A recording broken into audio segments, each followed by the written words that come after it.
સુરતમાં માતા પિતા માટે લાલ બત્તી સમાન કિસ્સો સામે આવી રહ્યો છે। ઉધનામાં પતંગ ચગાવતા બાળકનું નીચે પટકાઈ જતા મોત નીપજ્યું છે। પતંગ ચગાવતા 9 વર્ષીય બાળક નીચે પટકાયું। ચોથા માળેથી બાળકનું નીચે પટકાતા મોત નીપજ્યું। મનીષ પરમાર વધુ વિગતો જણાવી રહ્યા છે। મનીષ, પતંગ ચગાવતા એક બાળકનું મોત થયું છે, શું માહિતી આ મામલે?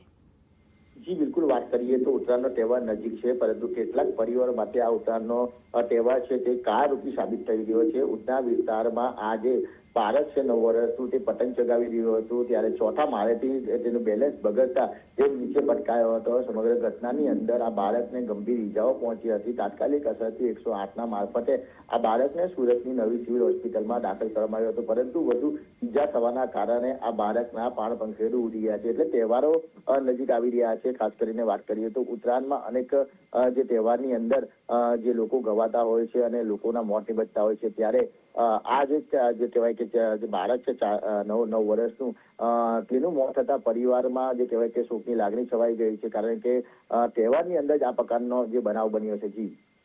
જી ધન્યવાદ મનીષ આ માહિતી માટે।